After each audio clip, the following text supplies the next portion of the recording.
안녕하십니까. 디펜스타임즈 발행인 대표 안승범입니다. 제가 최근에는 유튜브 여러 채널들이 있어서 초청을 해주셔서 활발하게 활동하고 있습니다. 2030년대 주한미군의 역할과 규모는 어떻게 변화할 것으로 전망하시나요? 분명한 거는 주한미군의 규모를 자꾸들 얘기하는데 숫자를 최근에 주한미군 사령관인 브런슨 대장이 얘기를 했죠. 숫자가 중요한 게 아니다. 능력.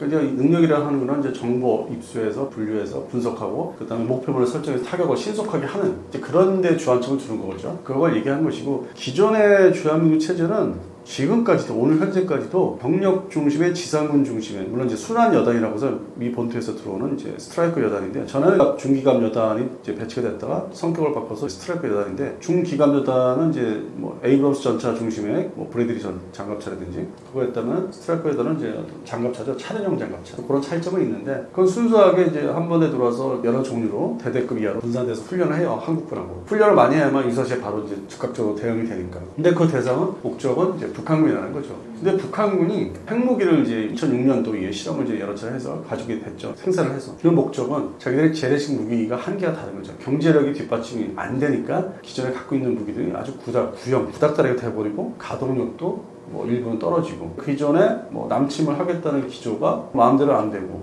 오히려 한미연합군은 전력이 현대화되고 대한민국이 또 K방사는 20년 사이에 아주 급발전이 됐고 또 화력이 좋은 것들을 다 자리 잡았기 때문에 구형 무기가 상당히 적게 줄어드니까 변화가 있다 보니까 재래식 전력으로는 자기들이 붙어봤자 오히려 역공을 당하기 쉽다는 생각을 하게 된 거고 다만 평양 퍼레이드에서 나온 거는 소수만 보유하고 있는 대량 보유가 아니라 소수 시제품 형식으로 아니면 일개대대 그런 보여주기식 과장된 남한을 상대로 대한민국 상대로 일종의 심리전이죠. 그런 무기지 그게 북한군에 다 이렇게 전체적으로 점유하고 있는 무기는 아니에요. 그렇게 있고 그래서 그거는 배제를 하고 그래서 결국 전면전에서 일어나면은 그 재래식 무기들이 대한민국 비교해서 딸리고 그다음에 미군이 공중 화력 중심으로 갖다 들이붓기 때문에 정밀 타격. 그런 측면에서는 지금부터는 북한이 핵무기, 그거는 자기들이 망하지 않고 점령당하지 않으려고 최후의 무기로 가지고 있는 거고. 근데 물론 일부 말씀하시는 분들은 서울에 투발했을 때, 저도 말씀드린 적이 좀 있는 기억이 나는데, 최종적인 무기 아니겠느냐. 자기들이 살아남기 위해서. 그러니까 건들지 마라. 특히 미국한테. 또 담보. 그러다 보니까 재래식 무기는 한계가 있고. 대한민국과 특히 미국이 평가할 때는, 일단은 북한이 어떤 전술 핵무기급으로 보여갔지만 이게 바로 남침을 한다기보다는 우리가 치고 올라갈 때 더 이상 못 올라오게. 개성 정도에서 못 올라오게. 그런 목적으로 지금 점차 이렇게 흐름이 가고 있는 거죠. 물론 미친 걸로 완전히 돌아가지고 김정은이가 서울에 투발할 수 있어요. 그럼 다 같이 죽는 거죠. 남북한. 그래서 그건 최악의 상황이고, 그런 가능성은 아직 남아있어요. 남아있는데, 기존에 그냥 상식적인 상황을 보면은 남북한의 재래식 전력은 우리가 상당히 치고 올라갔다. 그런 측면에서 주한미군이 이 스트라이커 여단이 없어도 되잖아. 한국군이 이 정도면은 상당히 부대가 축소 사단들이 없어졌다 하지만은 정예 부대들은 그대로 유지가 되고 있고 물론 연말에 11월 달에 공식적으로 28사단 보병사단이 해체가 되긴 하지만은 나머지 부대들은 여전히 잘 존재가 있고 그다음에 여단급으로 또 내려앉았지만 화력이 또 증가되고 반대로 전혀 없는 화력들이 여단급이나 사단급에 배치가 되고 있고 생산 배치가 되고 있기 때문에 그래서 당분간 보니까 북한군을 상대로 스트라이커 여단은 없어도 된다. 그리고 이게 지상군 중심이기 때문에 유사시 동북아 사태, 양안 사태에서 유사시 스트라이커 여단의 역할이 없다. 북한을 억제하는 측면도 있다고 하지만은 그냥 그건 어차피 남북한 군사력을 서로 밸런스 잡혀 있고 그리고 미국이 생각을 좀 바꾼 거예요. 트럼프 일기 때 김정은하고 만났지 않습니까? 트럼프가. 그래서 유화책을 쓰다가 중단을 했는데 지금 트럼프 행정부 2기에서 북한을 바라보고 생각하는 게 저도 한 1년 전 이상, 2년 전까지만 거슬러 올라오면은 중국이 북한을 꼬드겨서 동시전쟁을 일으킨다는 논리를 저도 폈었는데 이 시간이 흐르면서 보니까 미국이 있으니까 미국이 트럼프 행정부가 들어섰으니까 바이든 정부가 아니니까 정부가 바뀌었으니까 성격이 미국에서는 중립화를 시키려고 하지 않나. 그러니까 북한을 상대로. 그리고 또 우리 새로운 정부도 진보 정부가 들어섰기 때문에 오히려 이게 미국과 한국이 옛날 같은 방식이 아니라 얘기를 해가지고 북한을 좀 중립화 전쟁을 이 양안 전쟁 때 일으키지 말고 조용히 있어라. 그리고 대한민국 군대도 있으니까 반면에 미국의 트럼프 행정부가 이게 행정부가 북한에 뭔가 선물을 주고 유화책 여러 가지 행동으로 옮길 수 있다. 이게 최근 좀 바뀌었어요. 생각이 중립화 시키려고 하지 않나. 양안 전쟁에 집중하게 해서. 그럼 뭔가 이렇게 줘야 되겠죠, 미국도. 뭐 제재를 뭐 일부러 해제한다든지 그런 게 앞으로 일어날 가능성이 있다. 지금 이제 하반기에 더위가 지나가는. 그러니까 8월 25일 날 양국 간에 이제 대통령이 이제 회담을 한 기본 큰 그림을 이제 만나서 얘기하면 세부적인 게 9월 달, 10월 달, 11월 때 뭔가 등장하지 않을까 새로운 뉴스로. 그건 2026년도부터는 오히려 한반도를 그냥 조용히 있어라. 여기 전쟁 나면은 개입하지 마라. 신경 쓰지 마라. 그리고 대한민국이 주한미군의 어떤 휩쓸려 들어가는 거를 원치 않는다. 그런 것도 이제 기조가 있기 때문에. 그러면 중립화를 시켜야 되거든요. 미국 입장에서는. 그거를 뭐 배척하거나 적대시할 수는 없고 대한민국이 그런 기조가. 그러다 보니까 미국에서는 특히 주한미군군을 지금 이제 스트라이크 여단을 지상군이죠. 안 보낼 거예요 앞으로. 그 예산 끊으면은 자동적으로 안 와요. 그리고 이제 주한미군군 지금 뭐 재편하고 있죠. F-10 전투기를 이 태평양 전 지역에서 미 본토 말고 그다음에 알래스카 아이슨 기지에 블록 32 F-16 도태할 거고. 그러면은 지금의 일본 미사와의 F-16이 와 있죠. 블록 52 오산에 다 통합됐어요. 군산도 올라가서 통합됐다고 이제 기사 났어요. 그러면 아시아 태평양에 미군이 보유하고 있는 F-16은 오산에만 있는 거예요. 미본도 빼고 오산에만 있어요. 근데 이게 노전투기 들어가거든. 구형 전투기. 이게 또 북한 상대로 이제 견제하면 되니까 한중이지만은 그런 측면에서는 통합해서 정리하고 군산기지 비워놨지 않습니까? 여기에 뭐 일본 사람들이 앞질 얘기한 게 뭐 F-35A가 배치된다 그건 아니에요. 왜냐면 지금 미국의 생산 대수, 부대 배치 그거는 일본의 미사와 이게 대대가 우선이기 때문에 생산된 게 배정을 또 해야 되고 그 다음 후속 생산은 숫자가 줄었고 그래서 이 군산에 배치할 수가 없어요. 고정 배치를. 다만 미사와의 F-16 대체하는 F-35 두 개 대대가 완편이 되면 26년, 27년 1년마다 이렇게 1개 대대가 그럼 그 완편되는 과정에 아마 순환 배치는 들어와요. 일부 전개 한번 4대씩 뭐 6대 훈련을 또 위해서 미국의 새로운 방식이 항상 이제 그렇게 바뀌었기 때문에 군산의 순환부대 현재로서는 그 F-35A나 B형 더 나가서 C형까지 다 F-35 스텔스 전투기죠. 이게 들어오면은 뭐 활주상에서 이렇게 놀 수가 없기 때문에 아마 조만간 군산기지 일부 경납고를 이제 몇 개를 푸셔가지고 우리 청주기지처럼 스텔스의 경납고를 만들 거예요. 그건 이제 건설비 들어가니까 그렇게 큰 돈 안 들어가고 그런 측면에서 이제 개편이 지금은 뭐 이제 시작이니까 뭐 증거가 안 보이고 두 번째는 오산기지와 그러니까 주한미군의 오산기지와 달리 군산은 외부에서 사진 찍기가 되게 이게 차단돼 있어요. 거기 막 농경지에다가 뭐 바닷가 쪽으로 해서 거기서 촬영사들이 이게 안 되는 지역이거든요. 그 군산 안에는 보안이 자연스럽게 유지가 됐기 때문에 내부에서 경납고 쉘터 건설은 이제 트럭이 들어가는데 또 뭐 추가로 뭐 저희들 그 숙소 만들 수 있는 용도로 또 질 수 있기 때문에 근데 잘 모르는 거거든요. 이 트럭이 무조건 건설 트럭이 왔다 갔다 뭐 기자재, 뭐 부자재 이거 싣고 들어간다고 해서 그게 뭐 쉘터를 만드는 거지. 숙소, 추가 숙소를 만드는 건지 알 수 없는 거기 때문에 그래서 좀 보안이 강화된 이제 보안이 센 기지죠. 그래서 앞으로 이제 변화는 이제 그 정도. 그러니까 순환 배치 들어오는 기지로 뭐 여러 가지 목적으로 뭐 중국 견제, 뭐 북한 동시에 견제하고. 그래서 그렇게 해서 이제 이게 좀 다운사이징에 대해서 이제 여러 가지 좀 줄어들면서 아주 내실 있게 이제 가려고 하는 그런 게 좀 보이고 있고. 그리고 이제 주한 미 지상군 앞서 말씀드린 스트라이커 여단은 이제 끝내고 그건 시대에 이제 뒤떨어진 개념입니다. 대신 다목적, 다 영역 부대라고 하죠. 뭐 이름도 어려워요. 그냥 미사일 부대라고 해도 되는데 뭐 거기에 이제 플러스가 되는 게 우주자산, 감시자산 이제 받아서 그걸 가지고 목표는 이제 확정 짓고 결정하는 거. 반대로 이제 해킹이 들어오거나 여러 가지 교란 들어오는 사이버전 대비. 그게 이제 플러스 묶어놓은 부대, 사이버 부대, 뭐 중대급이나 대대급, 우주자산 정보 입수해서 분석해서 바로 정보를 넣어서 타격해서 미사일 쏠 수 있는. 그렇게 해서 이제 이 부대가 새로운 부대인데 이게 핵심 무기가 그동안에 이제 한 10년 사이에 미국의 어떤 무기 체계를 알게 모르게 이런 차세대 미사일 쪽으로 극초음속 중심에 상당히 아주 즐긴 사람들이 많죠. 언론상에서 제대로 개발 못하고 실패하고 있다. 10년 사이. 뭐 어떻게 보면 뭐 좀 중국을 좋아하시는 분들 같아요. 그래서 막 즐기는 게 있어. 한 10년 동안에 미국은 극초음속 못 만들어. 계속 실패. 그런데 지금 현재 이게 삼형제를 지금 완성을 했네. 그리고 이제 조만간 배치가 이제 앞으로 26년부터 된다고 하는 게 이제 한국에도 배치가 될 거예요. 순환 배치가 필리핀에 하듯이 현재 필리핀에서 실증 사격 테스트 다 해봤거든. 호주까지. 그 부대가 이제 완성이 돼서 한반도에 들어오는데 아마 규모가 한 뭐 2천여 명 넓게 잡으면 크게 잡으면 2천 명 정도 줄어드는 거죠. 일단 전개할 수 있는 부대가. 그다음에 핵심 무기 체계는 삼형제, 500km 사거리의 프리즘 미사일. 이거는 이제 MLRS 다연장 그 미사일 발사대에 쏠 수 있으니까 2발 정도. 아니면 사이즈가 크지만 한 발을 넣고 온다든지.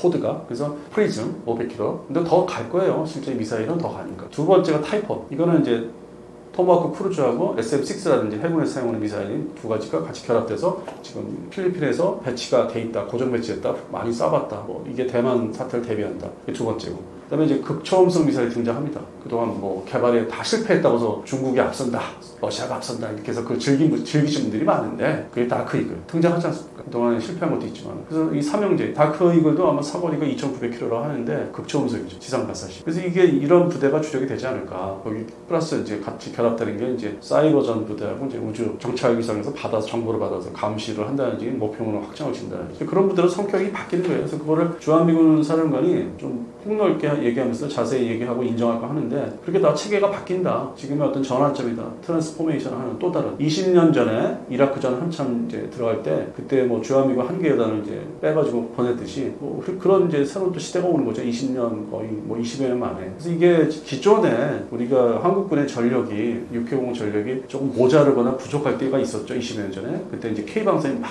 이제 활성화되기 시작할 때니까 본격적으로 개발을 시작하고 이지스함도 만들고 F-15K도 돌입하고 그때 비교해서 이제 시간이 흘렀기 때문에 이제 다 정착이 됐고 안정화됐기 때문에 그런 측면에서는 이제 문제는 뭐 없고 주한미군은 좀 더 아주 기민하고 화력도 좋고 기민하고 아주 뭐 어떤 야가 빠진 전력으로서 바꿔야 됐다. 뭐 다운 사이징이 좀 더 이게 스몰 사이징 하는 게 좀 더 효과적으로. 지금의 체제는 좀 과거 체제다. 말 그대로 2003년 4년에 이라크 들어갈 때 그런 체제거든요. 이게 그때 막 발제가 된 이 스트라이커 여단이라는 게 뭐 2000년부터 시작은 됐지만은 실전 배치 들어가기 처음에 초도 배치가 2004년 5년부터였으니까. 근데 벌써 20여 년이 지났잖아요. 만 20년. 그래서 시대에 맞지 않는 그런 역할은 대테러전 다 끝났고 다 해봤고.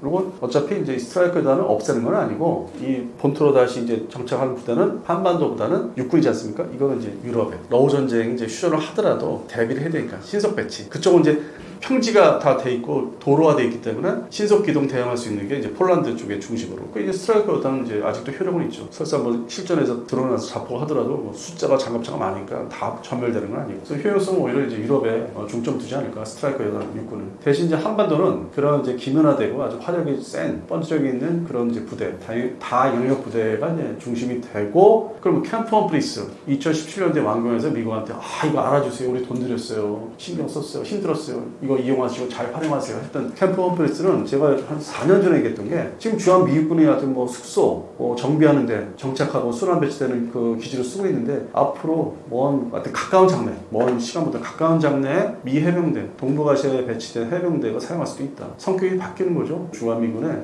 그 부대죠. 왜냐면 지금 포항에 있는 캠프 무적이 이게 주둔지 전개지인데 작아요. 사이즈가. 그래서 그런 측면에서는 용도가 아무래도 뭐 태평양에 주일 미군의 또 핵심 그 지상군 병력 해병되기 때문에 물론 호주나 괌으로 이전 배치한다는데 괌도 좁고 호주는 뭐 더 멀고 그런 지리적인 여건이 완벽하지가 않기 때문에 그중에서 뭐 2,000명 이 정도 뭐 일개 뭐 전개 뭐 MEU 이런 것들이 캠프 험프리스를 이용할 수도 있어요. 성격을 바꿔서. 그래서 이제 그런 모습들이나 이제 현상들은 일어나는 실제 상황들은 아마 이제 내년부터 올해는 이제 사전에 뭔가 얘기를 해봐야 되거든. 서로 이제 조건을 맞춰야 되고 뭐 옛날처럼 무조건 안 돼요. 뭐 빠지면 우리 난리 다 죽어요. 이게 아니라 우리가 군사력이 어느 정도 K방산을 중심해서 정찰했기 때문에 물론 병력 주는 거는 좀 문제가 있는데 그래서 이제 그런 측면에서는 이제 타협을 이제 협상을 해야 되고 뭐 얘기도 해봐야 되기 때문에 본격 부대 전개 배치 변화는 이제 내년 중반부터 되지 않을까. 그 전에 우주 감시 정찰 자산이 아마 많이 정보가 이제 들어와서 오산에 부대가 새로 이제 편성된 주한미군의 이제 우주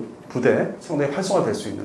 더불어서 이제 우리 함께 우리나라 공군 우주 전대 이게 이제 더 부대가 또 커져야 되고 같이 해야 되니까 우선 작전사 이제 공작사가 있지만 성격이 바뀌는 거죠. 그런 정보 어떤 플랫폼의 종류가 바뀌면서 기존의 터프롭이나 뭐 조경보기 아니면 조인트 스타를 퇴역했지만 그런 말 그대로 걸프전 때 아니면 이라크전 때 20년 전, 30년 전에 그런 플랫폼이 아닌 우주에서 신속하게 지상을 감시할 수 있는 스타 레이더 우주에서 바로 해서 받을 수 있는 그 다음에 극초음속 미사일이 날아다니는 거를 빨리 포착할 수 있는 우주에서 보는 그래서 빠르거든요. 그리고 단기적으로는 이 우주도 뭐 이 정찰 위성들도 다 파괴 공격해서 할 수 있는데 80년대부터 그 얘기는 있었으니까 근데 그것도 공격해서 중국이 그걸 이제 러시아나 우주에서 파괴할 수 있는 무기 체계를 완비해서 배치하려면 돈과 시간이 또 걸리기 때문에 단기적으로는 이 우주 자산 쪽으로는 우리가 의지할 수밖에 없는 주한미군도 그렇고 대한민국 국군도 그렇고 그래서 지금 변환점에 조금씩 이제 시작이 됐어요. 그래서 이게 진전은 이제 내년에는 본격화 될 것이고 올해는 서로 입을 맞춰봐야 되는 그런 어떤 시점입니다. 앞으로 주일미군은 어떻게 될까요? 먼저 이제 말씀드리면 이제 주한미군은 전통적으로 주한미군이죠. 80년대 중반, 85년 6년 사이에 이제 7공군이 생겼고 옮겨온 거고 아시아 이동기. 그래서 이제 주한미군의 전력 화력이 정착이 됐고 90년대 뭐 이라크 전쟁할 때 뭐 그렇게 크게 영향을 안 받았고 그다음에 주한미지상군은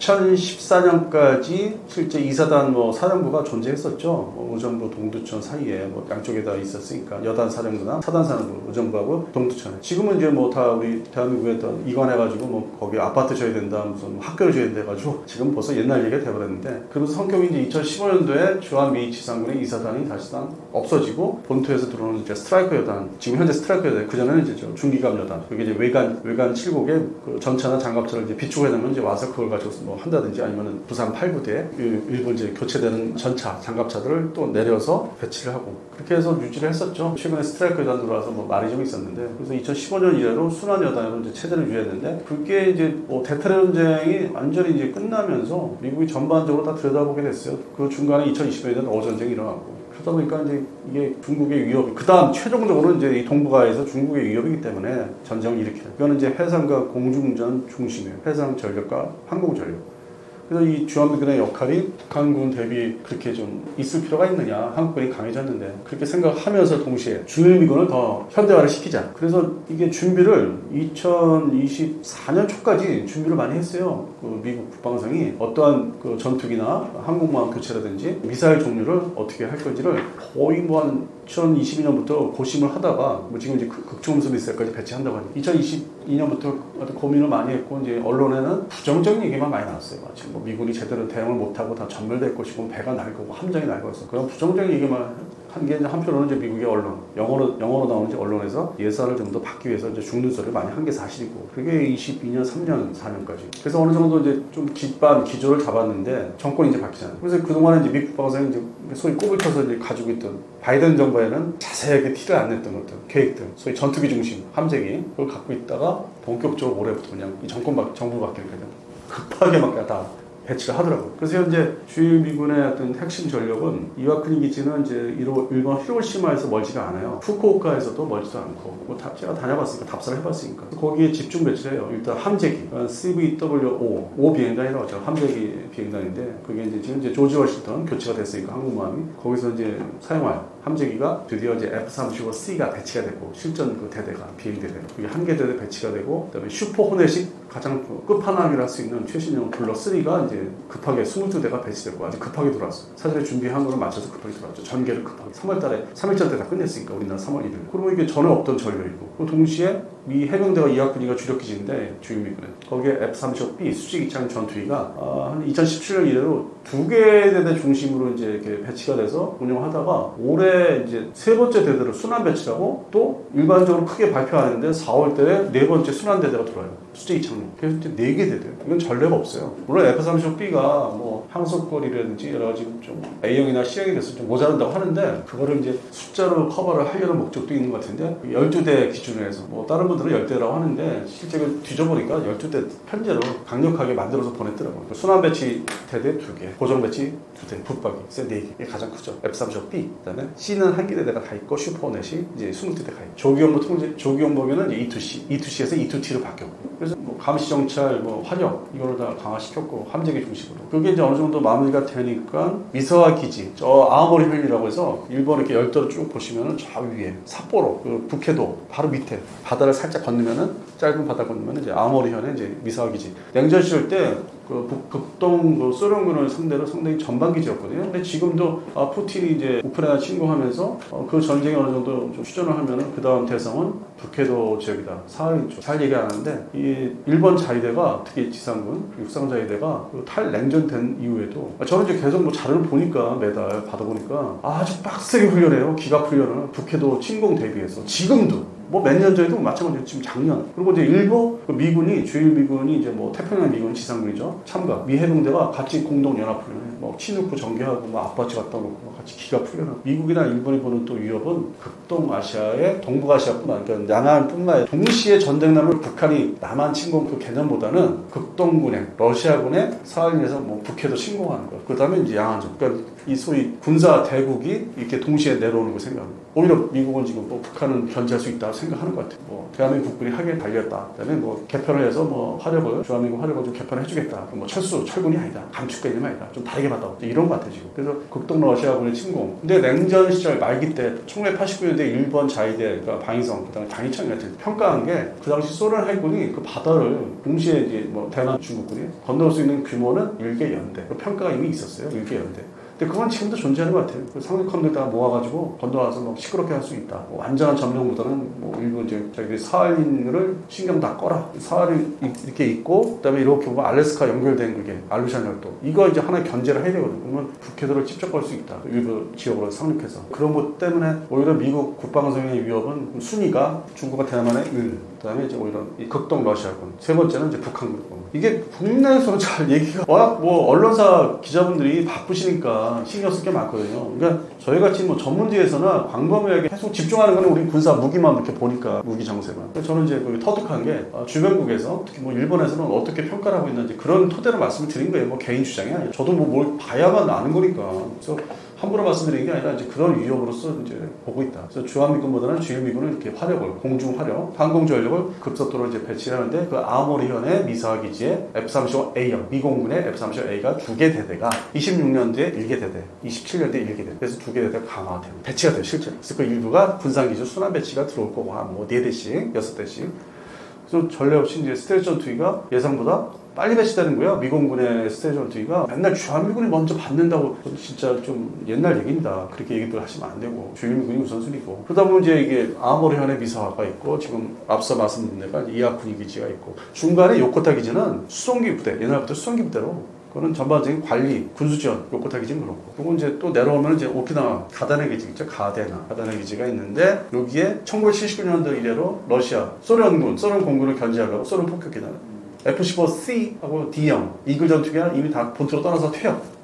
존재하지 않아요. 그리고 순환 배치 들어오죠. F-15E 스트라이크 이글하고 뭐 F-35A 순환 배치 들어오고 F-16 뭐 C 부대가 현재 순환 배치돼서 메꾸고 있는데 최종적으로 내년부터 3세대 F-15 전투기를 할 수 있는 F-15EX 이글 2 32대 전투기가 들어온답니다. 최우선 배치를 하는 거예요. 생산된 게.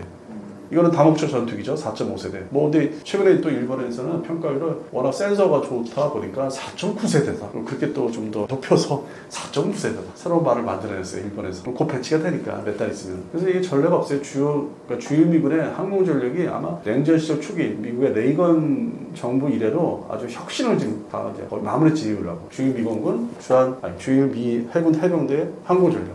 그래서 완성을 시키면은 그게 이제 대만 사태에 대비하면서도 한편으로는 한반도를 또 견제할 수 있거든요. 뭐 전투기는 뭐 다 여기저기 갈 수 있으니까 작전 그 용도나 숫자를 또 배분하게 딸려서. 그래서 이제 그게 가장 저는 이제 인상적이었고 1년 사이에 그걸 다 진행을 했으니까 만 1년 사이에 준비를 딱 했다가 이 트럼프 정부 들었자마자 바로 그냥 배치를 하는 뭐 직전에는 이제 뭐 다 준비를 이제 끝냈겠죠. 연말까지는. 그래서 그런 측면에서는 주일미군의 이제 어떤 항공 전력이 아주 상당히 일시됐다. 거의 40년 만에 1982년도 이래로 현대화됐다. 그래서 투발사할 수 있는 미사일들은 뭐 제즈미알, 뭐 엘라즘 같은 거는 이제 본격적으로 도입을 배치를 하는 거고 그래서 그거를 이제 중국을 상대로 보여주고 이제 전쟁 일으키지 마라. 그러니까 미국의 이 동북아시아에서 미군의 역할은 전쟁을 하자가 아니라 전쟁 일으키지 마라. 나도 이제 준비 다 끝냈다. 이게 만약에 붙으면은 서로가 손해고 서로 다 깨진다. 남는 거 없다. 전쟁하지 마라. 그러니까 견제죠. 전쟁 일으키지 말라고 하는 거죠. 중국한테. 가장 최신 뉴스 오늘 기준으로 하면은 중국이 이제 뭐 9월 초순에 군사 퍼레이드 앞두고 하나씩 공개를 해. 뭐 제22 뭐 동수로 뭐 통과를 했다고 하는 그 얘기들이 나오고 공개를 스스로 하고 그다음에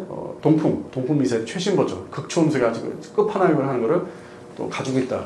부대 배치했다 공개를 하죠. 견제를 하는 이제 신무기를 이제 보여주면서 결국에는 이게 서로 이제 맞닥뜨리면은 이게 심리전인데 평균치를 잡으면은 전쟁을 일으킨다 만다 이 고민을 이제 많이 하게 돼요. 그 냉전 시절 때 사실 미국이 그렇게 또 해왔고 냉전 시절 말기에 80년대 그 레이건 정부가 레이건 대통령이 그 당시 서독에 퍼싱 2 사거리 700km 이상 나가는 뭐 1200km까지 가는 거죠.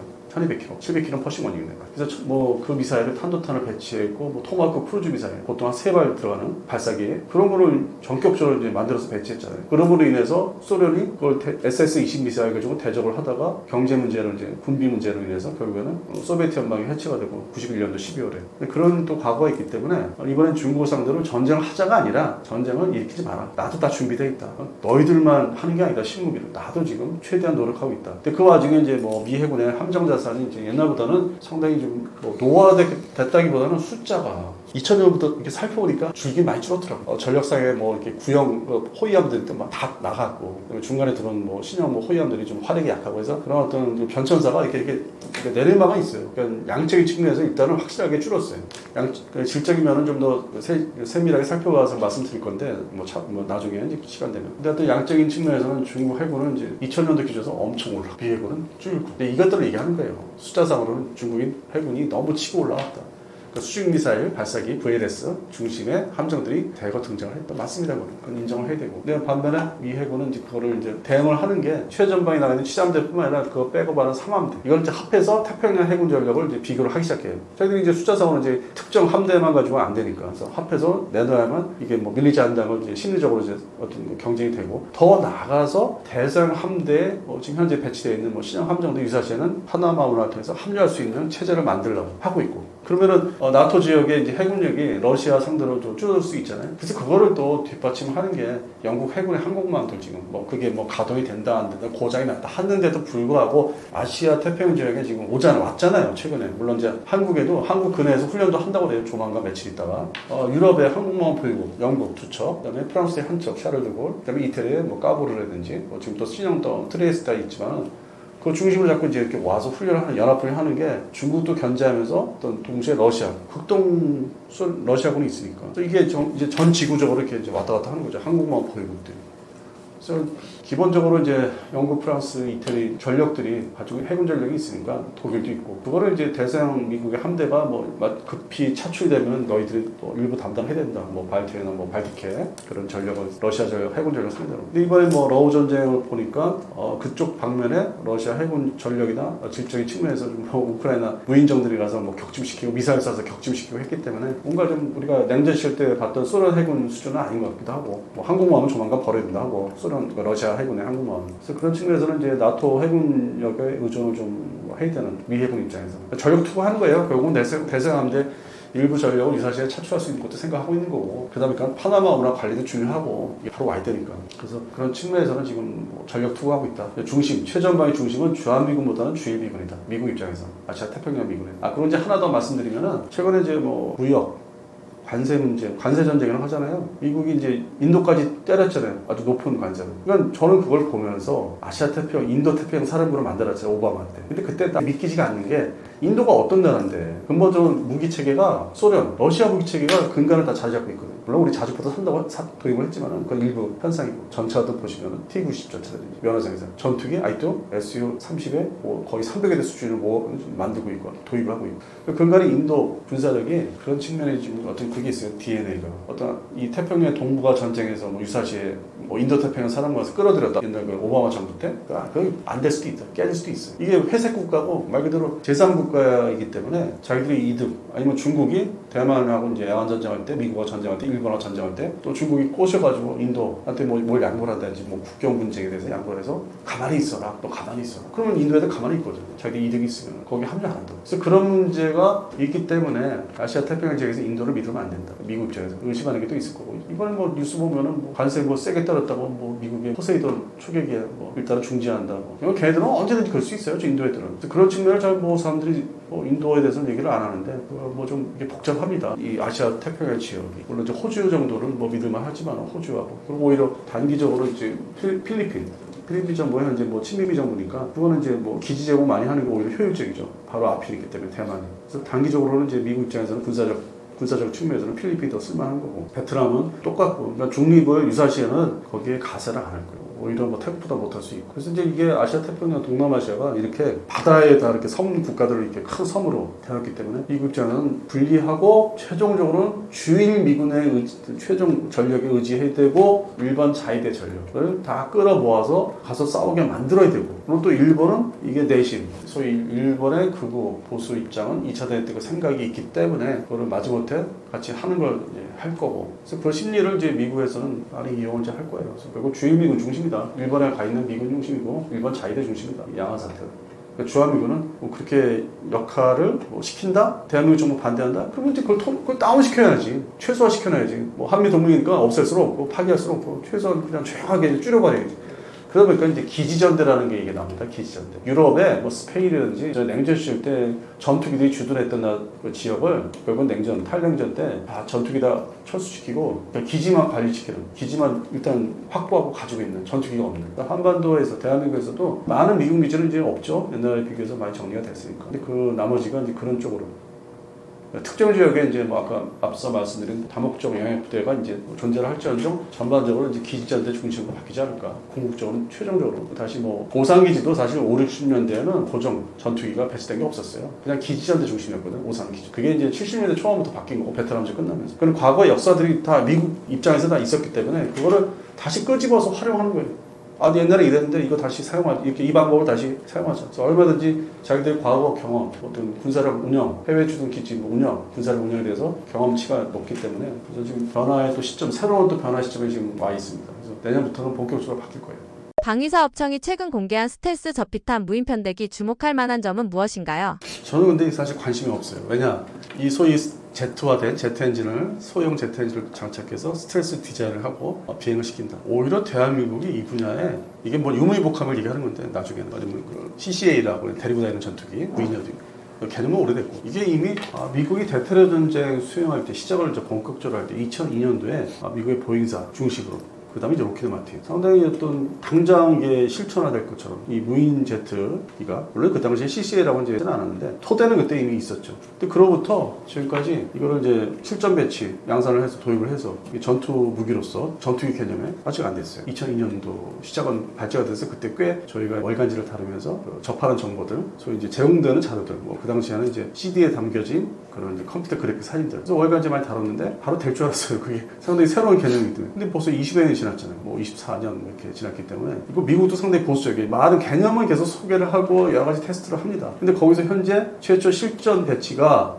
일본 주일 미 해군의 항공모함에서 운영할 수 있는 보잉사제 스팅레이. 이게 24년 전에 있던 개념이 이제서 양산 배치가 되는 거예요. 그리고 그것도 올해 2025년도에 일본 요코스카 주둔하는 항공모함, 그다음에 이와쿠니 그 함재기 부대 거기다 배치할 줄 알았는데 내년으로 연기됐습니다. 쉽지가 않다는 얘기예요, 이게. 그러니까 개념은 얼마든지 세미나장이나 뭐 여러 가지 자료에서 그래픽 가지고 설명하고, 그렇게 인해서 그 설명을 해주고 뭐 세미나를 열고, 그다음에 업체하고 연동돼서 돈벌이하는 사람들 많아요. 소위 박사님들, 교수님들. 근데 뭐 벌써 20년 지났고, 그러니까 안 된다는 개념이 아니라 이게 완전 실전 배치로 들어가서 어떤 실전 사례도 있어야 돼요. 본격적으로. 지금까지는 다 프로펠러 방식의 무인기지 않습니까? 그다음에 자폭들은 뭐 다 요만 작은 거고, 그다음에 콥타 개념이고 좀 다 다른 거고, 이게 어떤 추진 방식이. 이게 이제 제트화된 게 실전 사례가 이제 생겨야 되는데, 이게 이제 앞으로 이제 어떤 전쟁이 이제 조만간 가까운 장래에, 아주 가까운 장래에 일어나면 투입을 해보겠죠. 미국도 투입을 해보고, 뭐 중국도 몇 가지 있으니까. 유럽도 있어요. 20년 전부터 개발했던 것들. 근데 그게 실전 배치된 건 없어요. 그래서 이게 앞으로는 기존의 우크라이나, 러시아 전쟁에서의 콥타 중심의 어떤 아니면 자폭 드론, 물론 이제 뭐 RC 비행기처럼 이제 장거리 이렇게 비행을 앵앵앵 날아가서 폭격도 했죠. 자폭하니까. 근데 그 근본 개념은 뭐 2차 대전 때부터 있었던 거고. 그거는 별도로 배치를 하더라도 이게 이제 실전 사례가 등장을 해야 된다. 사용을 해봐야 된다. 그러면서 이제 CCA로 바로 넘어가겠죠. 근데 그 시간도 2030년대 빨라야 30대 초반이고, 근데 대한민국이 이 부분을 이제 소홀히 했다가 부랴부랴 지금 서둘러서 이제 하고 있는 거죠. 근데 기존에 엔진 기반부터 해가지고 이제 시작은 했는데, 아무래도 이 돈, 예산, 개발 예산도 투입되고 업체도 열심히 해야 되고, 왜냐면 기존에 프로펠러 방식의 무인기, 중고도 무인기, 차이군단 2 사실상 다 실패했잖아요. 그 시간 많이 줬는데 2004년 5년부터 그 개념이 나오기 시작해가지고 지금 뭐 중고도 무인기 MUAV 딱 일식 한 세트 공군에 납품하겠다고 이제 뭐 공장 뭐 차려서 뭐 대량 생산도 아니고, 뭐 튀르키예는 그런 종류가 많은데 대량 생산을 했는데, 그래서 이게 어떤 우리가 도전을 하는 거에 대해서 의미가 있고, 이게 이제 실제 가동 배치가 되고 생산 배치가 되고 가동되고 실전에서 이제 사용할 수 있는 딱 그 상태까지 가려면은 이것도 역시 엔진 개발 같은 개념으로 보면 아주 짧게 잡으면 10년, 2035년 또 되지 않을까. 실전 부대 뭐 생긴다든지, 지금 당장 현재는 개발, 엔진도 별도로 개발하고 있으니까. 근데 하여튼 뭐 의미 있는 거는 이거를 우리도 손을 댔다. CCA도 접근을 하고 있다. 그래서 가까운 장래에 우리가 이제 이 세상이 바뀌면 또 무기 체계 바뀌는데 적응이 할 수 있다. 그런 긍정적인 이제 의미를 이제 갖는 거지. 이게 뭐 대단합니다. 뭐 다른 유튜브에서 이걸로 다 전쟁 끝납니다. 제발 좀 그러지 마세요. 진짜 제발 좀. 그래서 뭐 하루 이렇게 해서 뭐 썸네일 만들어서 이렇게 넘어가면 되는 줄 아시는데, 이거 시간 많이 걸려요. 검증, 확증할 게 되게 많고, 돈도 꾸준히 국방 예산에서 아니면 업체 일부 예산도 투입돼야 되고, 아니면 산적을 이거 다 투입 연동이 돼서 2032년부터 좀 뭔가 실체가 드러나고, 이거 좀 실용화 생산할 수 있다. 뭐 2032년부터 기점이니까 30년 되면 뭐 초도 배치를 했다는지 급하게 뭐 북한의 위협 때문에. 그래서 이 부분은 그다음에 KF-11이 같이 연동 비행하는 거는 아마 이번에 아덱스 때 성남 상공에서 KF-11 이제 비행되잖아요. 지나가면은 복작이라든지 뭐 단적이 옆에 그냥 비행할 수 있는 거. 이게 뭐 실제 컨트롤에서 어디 가서 박어라 뭐 전투해라 이게 아니라 같이 별도 비행하는 거. 이러면 이제 벌써 개발이 끝났어?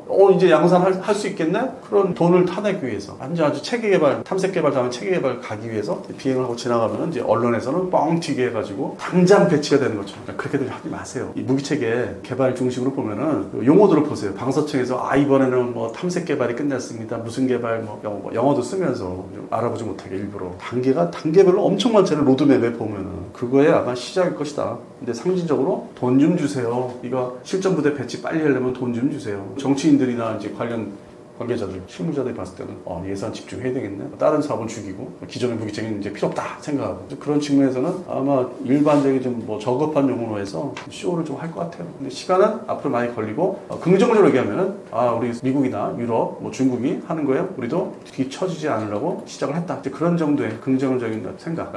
앞으로 더 봐야 되는 로드맵을 하나씩 제대로 완성이 되는지를 이제 봐야 되는 그런 부분은 KF-21 전투에 관심 이제 두신 분들이 좀 살펴보시겠죠. 지금과 달리 이제 앞으로는 좀 더 신랄한 댓글들이 달릴 수 있고 지금은 좀 그렇게 보여주면 방사청 중심 공군이나 이런 데 카이 대한항공 보여주면 그 바로 뭐 실전 투입하는 휴전선에서 뭐 좀 그런 생각하실 수 있는데 그거는 아직은 아니라 미국도 그런 무인 그 항공기 체계가 이미 뭐 6.25 전쟁 때부터 한반도에서 실전 사례가 있어요. 그 퇴역한 프로펠러 전투기 F6 헬캣 전투기를 자폭 무인기로 써본 적도 있고 근데 그게 일반 대세 이렇게 일반적인 무기체계로 들어오기까지 벌써 7, 80년이 걸렸잖아요. 무인 정찰기 뭐 파이로 날아서 발사하고 암살 무인기로 된 게 그리고 이제 우크라이나 러시아에서는 소형화된 IC 같은 개념의 콥타 가서 자폭하고 시간이 많이 걸렸고 전에 이제 그런 기본 체계들은 있었는데 본격적으로 무기화시킨 거는 이제 얼마 안 됩니다. 그런 면에서 역사별로 보시면은 아주 막 100% 새로운 무기체계도 아니고 CCA나 이런 로우카스 뭐 이런 얘기하는 게 무인편대기 엄밀히 따지면 베트남전에서 RPV라는 이름으로 미군이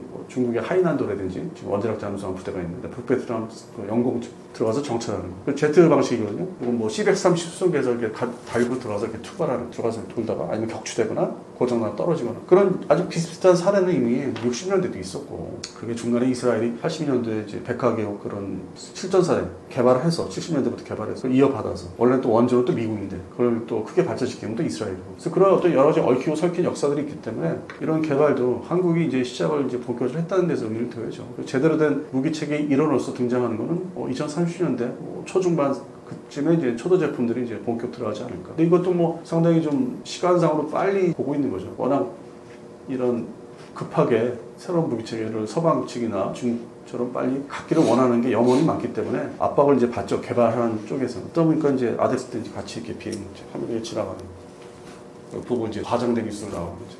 그런 게 지금 앞에 보이고 있어요. 한국형 무인편대기 개발은 기존 드론과 어떤 점이 다르나요? 기존에는 우리가 무인 정찰기에 사단급, 군단급이죠. 군단급 무인에 동시에 개발해서 배치한 거는 뭐 이미 다 끝나 있기 때문에 군단급 1형, 송골매 말씀드리는 거고 지금 이제 카이 이제 중심으로 만들어서 배치해서 개량도 했지만 사단급 그건 대한항공에서 만들었죠. 근데 뭐 그렇게 특별히 좋은 그 무인 정찰기라고 하지는 않고 그다음에 대대급이 있었고 그래서 좀 커가지고 이렇게 날려야 되는 이제 그게 아프간전에서 이라크전에서 사용을 해본 거죠. 단순 정찰이죠. 포대 이제 관측도 용도 있고 1차적인 용도로서 우리가 이제 개발을 해서 배치했는데 제품들이 사실 좀 엄밀히 말해서 튀르키예나 뭐 다른 나라 비교해서 좋다, 아주 우수하다 이러지는 않아요. 그냥 대대급, 사단급, 그다음에 군단급 2형은 실패했으니까 사실상. 그다음에 공군에서 발주했던 개발해서 받기로 했던 중고도도 사실 실패한 거고. 그 국방과학연구소에 아주 엄밀하고 높은 작전 요구도에 의해서 맞추지 못해서. 그래서 그 다 1단계가 이제 그렇게 해서 대한민국의 프로펠러 방식의 좀 속도 느린 무인기 시절은 이제 어떻게 보면 이제 좀 일단락한 거예요. 사실 그 측면에서. 그러다 보니까 업체라든지 국방과학연구소라든지 쓰라린 경험이 있으니까 바로 그냥 제트 무인기로 넘어가는데 디자인은 이제 앞으로 스텔스 시대니까 전투기도 그냥 스텔스 제트화를 시키자. 그리고 이제 편대비행 CCA 같이 동반 전투기 가서 AI로 통해서 나중에 인식을 시켜서 이제 자폭을 수습한다든지 뭐 유도를 한다든지 이제 그 시대로 빨리 진입하자. 어차피 지나간 거는 변경해봤자 뭐 자기들한테 이득이 되는 게 없고. 그래서 현재 엔진 포함해서 그 스텔스 제트화 시킨 제트 엔진 장착과 스텔스화된 게 본격적으로 시작은 됐어요. 근데 이제 성과를 봐야 되겠죠. 그 종류가 안에서 나눠지니까. 그리고 이제 AI 자체가 어느 정도 범위에 적용이 되는지. 그래서 이거 숙제는 이제 여러 종류 복잡하게 남아있죠. 근데 어쨌든 도전을 시작을 했다. 근데 이게 실전 배치, 육군이든 공군에서 하려면은 아마 2035년 이것도 엔진 개발 우리 일반 전투기 KF-11 뭐 이후에 뭐 KF-22 뭐 블록 3 전투기 엔진 개발하는 것처럼 비슷한 시기에 발제가 돼서 이제 시작이 됐기 때문에 아마 2035년도 지나야만 뭐 어디 수출까지 생각할 수 있는. 근데 하여튼 뭐 저는 이거는 부정적이진 않아요. 하여튼 시작을 했으니까 10년 두고서 잘 만들어주길 바라고 있죠. 그래서 수출 시장도 잘 나가서 우리 KF-11하고 같이 뭐 비행을 시킨다든지 그런 기반은 돼 있으니까. 그래서 이거는 지금은 이제 좀 과장되게 보도하지 말라. 유튜브에서 아니면 일반 보도에서 너무 저기 크게 얘기하지 마라. 그걸 말씀드린 거지. 우리가 이게 개발하는 기술이라든지 가능성을 뭐 이상하게 부정적으로 본 건 아니에요. 그러니까 오히려 이럴수록 조용히 응원을 하자. 그리고 발표하는 대로 잘 지켜보자. 왜냐면 방사청이 저희는 성과 실적을 내기 위해서 ADD로부터 이제 내용을 받아서 어떻게 하고 있습니다. 이제 그건 중간중간 발표 많이 할 거예요. 그때마다 응원하고 박수 치면 되기 때문에 그래서 좀 이건 또 새로운 시작이다. 무인 분야는. 아무튼 뭐 잘할 거라고 생각해요. 시간과 돈은 좀 잘 주어져야 돼요. 대신 시간과 여유 있는 시간과 돈, 예산 이거를 좀 빠짐없이 잘 지원을 하면은 완성은 잘 될 것이다. 그래서 KF-11의 어떤 유무인 복합 체제가 결국 2030년도 전후해서 완성이 될 것이다. 긍정적입니다. 기존에는 너무 고생을 했기 때문에 그건 뭐 어쩔 수 없는 거고. 폴란드 공군 사령관이 직접 방한해 KF-21을 시승하기까지 했다고 하는데 왜 폴란드는 한국 전투기에 이렇게 적극적인가요? 최근에는 또 후속으로 추가 탑승을 했다는 이제 뉴스가 있었습니다. 이게 이제 넘버 2 폴란드 공군의 참모총장이라면 그 다음 뭐 차장이 되지 않습니까? 이게 지금 계속 지속적으로 시승 행사를 나름대로 이제 하는 거죠. 그러면 당연히 이제 배경에는 폴란드 공군이 장기적으로 관심이 많다. 그게 이제 왜냐면은 폴란드 공군의 구조가 현재로서는 이제 실제 운영하는 거는 F-16 블록 50계열이고 그리고 이제 F-50은 이제 뭐 12대 가져왔고 추가로 36대 가져와야 되는데 그리고 이제 러시아제 냉전 시절 때그 탈냉전 되면서 이제 독일로부터 받은 미그 29가 있고 Su-22 공격기가 있습니다. 근데 이게 너무 오래됐고 러시아제이기 때문에 부품 수급도 안 되고 해서 없애야 돼요. 결국에는. 그 중에서 이제 Su-22 그 피터 공격기가 연말에 이제 다 도태를 해요. 사라져요. 근데 이제 그 사이에 우리 대한민국에서 가져간 F-10 기존 버전, GF 버전이 어느 정도 최소한 훈련 용도로서 좀 제대로 가동되는 게 이제 확인이 되니까 태엽을 1대1 도태 대체를 하는 것 같고 두 번째는 우리가 무장을 좀 빌려주는 개념으로 사이드와인더 옛날 버전 F-4 팬텀이 퇴역하면서 보관하고 있는 그걸 넘겨주고 있고 그런 측면에서는 Su-22가 도태가 되고 근데 미국에다 발주해서 받고 있는 이제 F-35A 스텔스 전투기는 뭐 한 대, 두 대 이렇게 완성이 돼서 그게 다 도착을 해서 전력화되려면 앞으로 시간이 또 많이 걸리고 그래서 그런 이제 좀 복잡한 면이 있는데 그 다음 숙제는 이제 F-35A를 받아서 이제 전력화하면 되는데 그 다음 숙제는 이 로우급 밑에 지금 FA-50을 이제 받아서 로우급 전력을 완성하면 되고 중간에 이제 F-16 있지 않습니까? 블록 50 이거를 이제 과연 유럽제 기존에 유로파이터 타이푼이나 나팔 이걸로 대체해야 되냐 고민을 많이 하는데 이거는 이제 한물간 가고 있는 4.5세대 A사 레이더 장착했다고 하지만은 시간이 흐름을수록 뭐 외형상의 어떤 설계 디자인도 아주 그 옛날에 80년대 말 기준이거든요. 그런 측면에서는 스텔스 쪽으로 발전할 수 있는 가능성이 없는데 한국의 KF-10은 일단 설계 기본부터 스텔스하게 발전시킬 수 있게끔 설계했고 고정됐고 그다음에 내부 무장창 관련된 것도 지금 준비가 되고 있고 그래서 그런 측면에서는 연속적으로 뭐 블록 2 그다음에 블록 3 넘어갈 수 있기 때문에 도입 생각을 좀 면밀히 하고 있는 것 같습니다. 이게 블록 2가 만약에 바로 제 시간에 안 되면은 물론 이제 F-16의 블록 50의 사용 운영 기한이 또 있기 때문에 그거를 잘 이렇게 염두에 두면은 곧바로 블록 3로 도입을 할 가능성도 없지 않아 있어요. 그래서 그 전 버전을 아주 뭐 꼼꼼하게 세심하게 살펴보고 타보는 거죠. 근데 일단 아주 일반적으로 얘기해서 외형뿐만 아니라 내부의 탑승형 후방선을 보면은 일체화된 조종석이라든지 그러니까 거의 뭐 지금 5세대 전투기 아니면 4.5세대 중에 저 후발주자 뭐 F-15EX라든지 이런 전투기 개량된 뭐 F-16V라든지 일체화된 뭐 이런 계기판 이게 좀 일맥상통하는 기술적으로도 이게 미래지향적이라는 거. 그래서 계속 기회가 있을 때마다 알아보고 있는 거죠. 자기들이 직접 타보고 뭐 맛을 보고 이런 측면이기 때문에 결국에는 이제 한국산 그 보라매 전투기가 초기 버전이 있을 거고 발전된 뭐 보라매 2가 있을 거고 그거에 대한 접근을 장기적으로 하고 있는 거죠. 왜냐면은 2030년 이전까지는 그 F-50의 소위 폴란드 버전이 이제 완전 전력화가 이제 그때까지 끝날 거고 지금으로부터 뭐 26년 말이죠. 그러면 정확히는 27, 28, 29, 30. 이 4년 동안에는 FA PL이 제대로 전력화가 끝날 거예요. 그 다음에 이제 한국에서 블록 3까지 이제 넘어가니까 그 다음 단계는 한국에서도 2030년부터 본격 개발을 이제 시작하기 때문에 그쪽으로 바로 진입할 수도 있어요. 지금까지는 이제 블록 2로 생각했는데 시간상으로 보면은 기존의 블록 3라고 얘기했던 EX 버전 이쪽을 더 지금 염두에 두고 있지 않나. 그러니까 시간이 흐르고 자꾸 관심을 갖는 게. 그래서 저도 이제 말씀드리는 게 작년 대비 올해는 좀 더 진보된, 진화된 버전을 지금 하고 있는 거죠. 그쪽으로 이제 바로 들어가겠다. 그래서 우리가 그동안에 얘기했던 블록 2는 아닐 수도 있겠다는 생각도 좀 하고 있습니다. KF-21의 미국산 엔진 사용 현황과 국내 자체 엔진 개발 단계는 어디까지 왔나요? 현재 뭐 KF-11 120대 블록 2 완성할 때까지 말 그대로 미국의 제너럴 일렉트릭스의 F414 한국 버전 K 버전을 면허 생산으로 다 인수를 받아서 이제 장착을 하는데 인수 과정에서 이제 단계별이 있어요. 뭐 10대, 20대, 30대, 40대. 그래서 110대 이제 그러면 이제 곱하기 2 엔진이 두 개니까. 그럼 중간 부분에 아마 블록 2 버전부터는 국내에서 생산하는 어떤 우리 협력업체들의 지금 하나 에어로스페이스의 협력업체들 뭐 이런 구성품들을 국내에서 좀 더 생산하는 퍼센테이지가 높아져요. 지금 초기에 시제기들이 직도입해서 장착을 이제 했다면은 미국 본사에서 만들어서 그대로 받는 거를 양산 단계에서는 뭐 블록 1에서 2차, 1에서 두 가지로 나눠지는데 그때부터 이제 부품을 이제 한국산을 해서 그걸 조립을 완전히 여기서 하는 거를 본체가 오면은 거기다 또 끼워넣는 거. 근데 계약상에 보면은 단계별로 13%에서 17%를 한국산의 부품을 이제 넣을 수 있게끔 아마 계약 조건 제시한 거 미국에서 그런 게 내용은 이제 공개된 적이 있었죠. 10년 전에.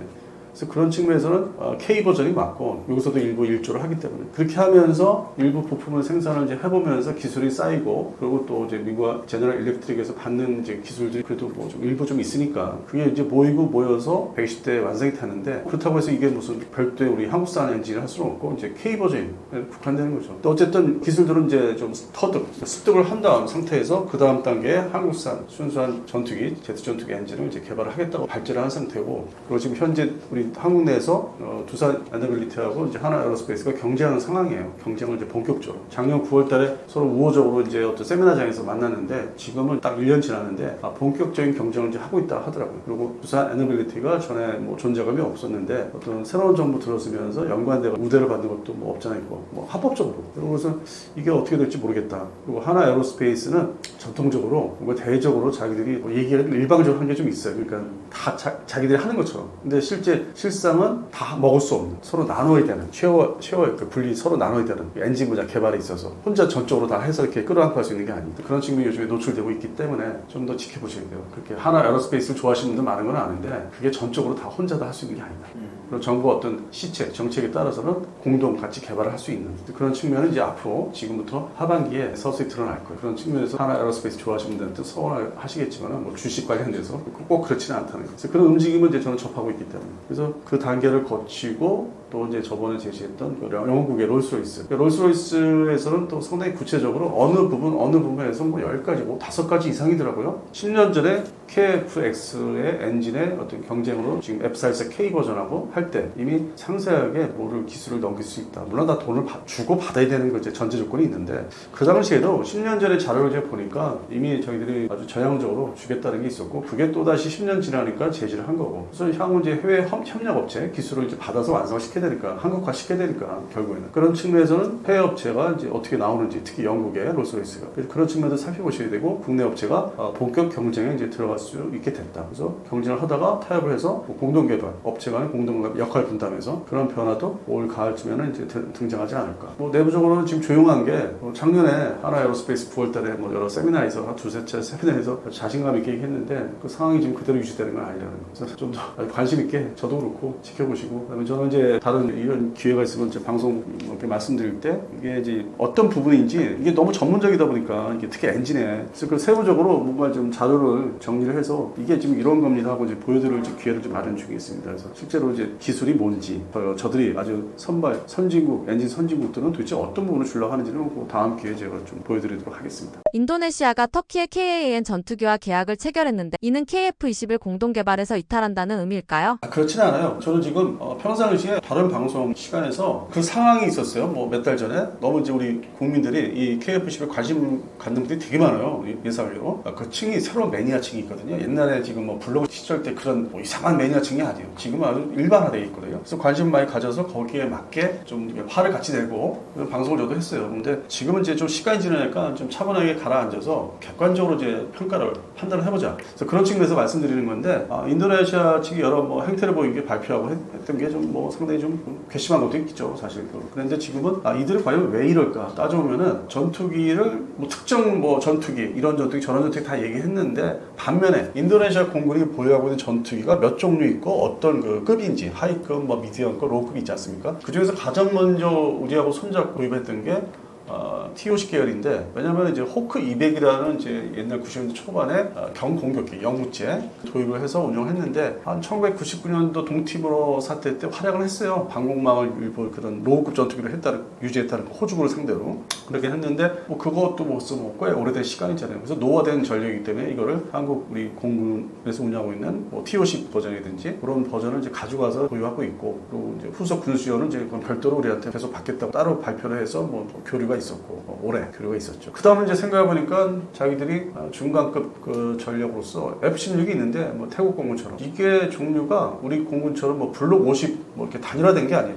그 당시에 최신 버전이 아니라 이게 좀 애매모호한 F-16 중에서 2세대급. 근데 지금은 이제 그 의미가 없잖아요. 지금 3세대 F-16이 이제 생산돼서 도입들을 하니까. 그래서 이게 노후 전력으로 이제 시간이 흐르면서 노후 전력이기 때문에 이거를 대체하기 위해서는 결국 KF-21에 지금 생각을 아직까지 버리지 못하고, 버리지 말라고 이제 우리가 방수청에서 강요를 하고 있죠. 48대를 지금 생각을 지운 건 아니고, 새로운 정부에서는 나름대로 방사청 중심으로 그 위에 관리하는 이제 그 기관에서 이거를 지금 벗어나지 않게 노력을 이제 하고 있는 거는 이제 보이고 있는데, 아직 뭐 탈퇴다, 버렸다, 그건 아닙니다. 근데 그럼 KF-21 말고 칸은 뭐냐? 이거는 미국에서 F-35를 도입할 수 없고, 뭐 러시아제 Su-57이라든지 뭐 중국제라든지 그거를 이제 감안할 때 별도로 도입을 하긴 해야 되거든요. 뭐 인도네시아 공군도 필요한 거니까, 그게 바로 이제 이슬람 같은 서방 측의 이슬람권인 나토 국가인 칸을 이제 생각하고 그냥 미리 대내적으로 이제 보라는 듯이 특히 주변국한테 과시하기 위해서 그러니까 짓는 거죠. 근데 그 실천되는 과정을 또 많은 우여곡절이 있을 거예요. 뭐 제대로 뭐 돈을 줬네 안 주네, 그건 또 그 앞으로 나올 뉴스의 그 일부고 문이고, 그래서 그거는 그렇게 우리가 긴장하면서 바라볼 건 아니고, 동시에 F-21도 아직은 유지되고 있는 거고, 가져가겠다는 거는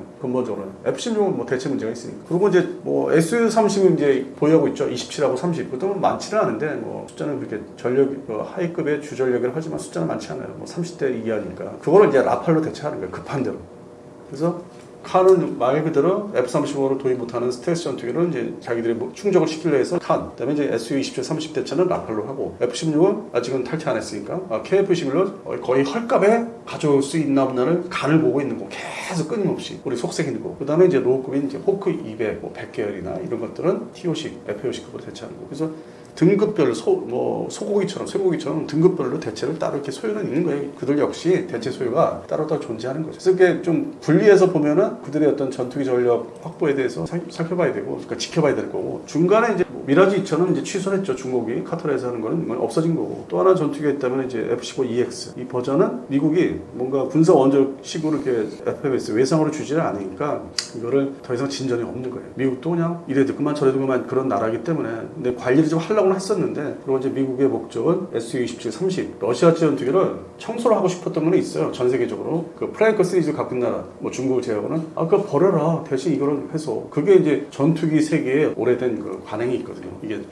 미국제나 서유럽제 사용하면 이제 관리가 어렵기 때문에, 그게 정치적인 거, 정치 군사 외교로 다 이어지기 때문에. 그래서 그런 측면에서 F-15EX를 이제 제시를 이제 했던 거죠. 좋은 조건으로 이제 판매를 하겠다. 그런데 인도네시아 공군 속셈은 저 돈을 다 주고 사야 되나, 외상으로 장기 저리에 뭐 주면 안 될까? 그러다가 이제 유럽 파이터 배제하고 라팔이 이제 등장을 하면서 덥석 손을 잡은 건데, 장기 저리, 그런 측면에서 라팔이 들어간 거고, 프랭크 시리즈 대체를 또 해야 되니까. 그래서 이 분류해보면은 좀 목적이 다 다르다. 그리고 결국 2030년도 넘어가면은 지금 상태로 우리가 손해보는 그런 상황에서 확인을 안 하면은 KF-21 블록 1이 단순 조립 상태로 인도네시아 뭐 공장에서 생산해서 배치되지 않을까. 아직은 뭐 생각은 그렇게 하고 있어요. 뭐 객관적으로 주관적으로 생각하면은 이게 유지되지 않을까. 기업 관계, 수출 관계가 뭐 양국 관계가 또 여러 가지 얽혀 있다고 하니까 우리가 이득을 보는 것보다는 좀 손해 보는 게 좀 있는 것 같은데도, 이게 동남아시아의 전반적인 시장 관리 지켜보는 나라들이 또 있으니까, 그런 측면에서 아직 파기되지는 않았다. 당분간은 유지가 될 것 같다.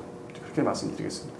유럽 등 방산 강국과 경쟁할 때 KF-21의 가장 큰 기술적 강점은 무엇입니까? 유럽 등 방산 강국이라고 얘기하셨는데, 이 나라들은 전통적으로 영국, 프랑스, 독일, 그 다음에 이태리, 물론 이제 중립국이었던 나토에 합류한 스웨덴, 이게 전통적인 방산 강국이죠. 그리고 나머지 나라들, 이 소위 독일을 이제 추종하는 나라들, 나토 안에서도, 그 다음에 프랑스를 추종하는 나라도 있고, 그런 나라들까지 포함하면은 대한민국 K방산이 당장 들어갈 여지가 없어요. 이제 그러면 독일을 추종하는 나라, 뭐 스페인이 있고, 그리스도 있고, 프랑스를 추종하는 나라, 뭐 일종의 뭐 벨기에, 벨지움 이 정도 이렇게 분류할 수 있죠. 또 이태리도 원래 뭐 2차 대전 이후에 어떤 독일의 방산 수출과 뭐 제작하는 거, 면허 생산은 이제 독일을 또 추종하고 있고 서독 시절부터. 스웨덴은 또 뭐 독자적인 게 있으면서도 뭐 슈퍼 그리펜이라든지 그리펜 뭐 시리즈를 어떤 기술적인 하이 테크놀로지는 또 영국에서 레이더를 뭐 가져왔다든지 개발을 해서 영국한테 의뢰를 해서 옛날에 셀렉스사 그런 측면에서는 서로 얽혀 있죠. 자기들이 좋아하는 나라들 전통적으로 뭐 문화 습관 여러 가지가 대화도 되고 돈의 문제도 잘 서로 이루어지는 나라. 그래서 그게 서유럽 중심으로 돼 있고 반면에 이제 동유럽은 지금도 관광들을 가보시면은 아니면 업무 출장 가보시면 이렇게 딱 분류가 돼요. 독일부터 해서 이렇게 쭉 내려오면 스위스 해가지고 이렇게 보면 뭔가 차이가 있어요. 물론 옛날 성인 중세 시대 성이라든지 뭐 여러 가지 이게 관광 그 상품들 이렇게 보면은 좋은데 이거는 이제 일반적인 거고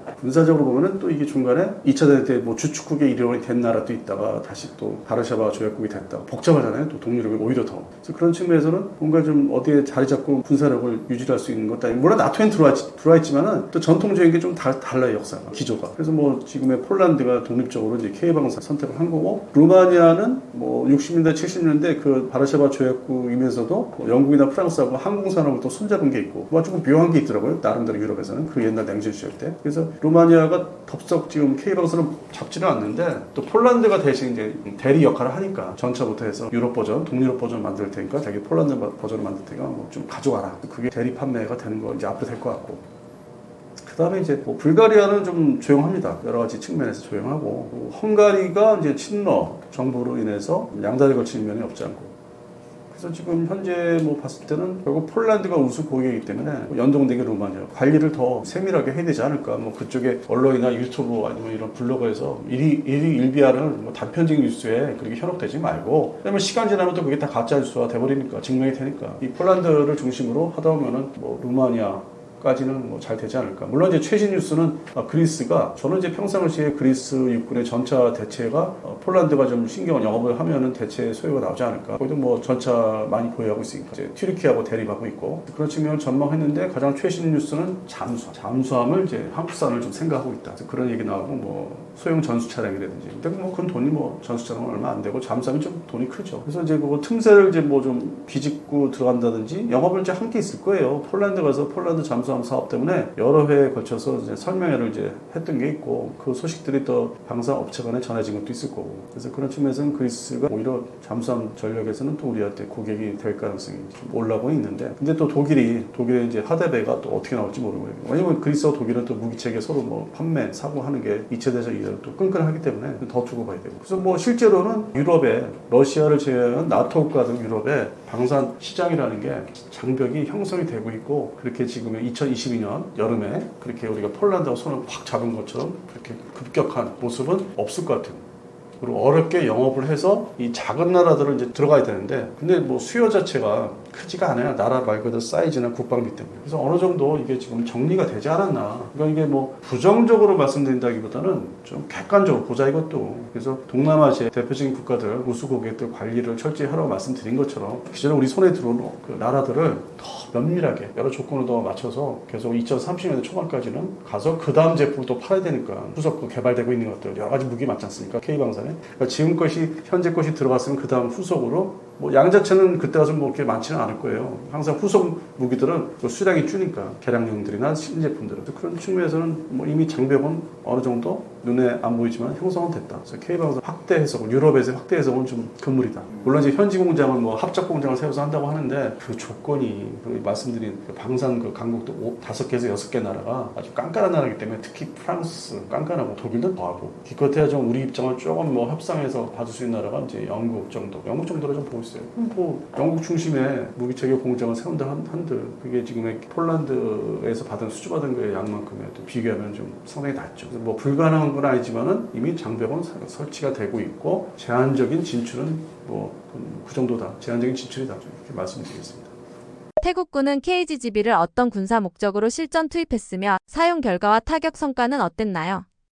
예상외로 이제 태국 공군이죠. 캄보디아군을 상대로 이제 정밀 타격을 이제 한 건데 그동안에 이제 태국 공군이 주로 사용하는 정밀 유도 무기는 좀 사거리가 짧은 미국제 뭐 GBU-12. GBU-12는 이 분야에서 항공전 분야에서는 아주 뭐 표준 장비고 그렇게 중량 무게가 좀 많이 나가는 폭탄은 아닌데 생각 외에 KGB 한국산 GPS 유도 폭탄을 이제 사용해서 캄보디아군의 전방 일종의 전방 지휘소 세 곳을 정밀 타격해서 성공했다고 이제 하더라고요. 그래서 그게 성과가 의외로 그쪽 동남아시아 국가들이 이제 뭐 보통 정밀 유도 무기를 사용한 사례가 극히 드문데 이게 상당히 이제 지역 분쟁에서 아주 대단한 성과를 이제 평가되고 있고 한국산 지상 공격 무기가 이게 사실상 처음 실전 사례로 등재가 되기 때문에 주변국 동남아시아 그 여러 나라들이 주변국이 있는데 추가 수출도 좀 가능하지 않을까 좀 기대가 되고 있고요. 그다음에 태국 공군이 동시에 한 100발을 더 추가 주문을 이제 했다는 얘기가 비공식적으로 흘러나오고 있고 물론 이제 LIG 넥스원 제작사는 아직 공식적으로 얘기를 이제 안 하고 있는데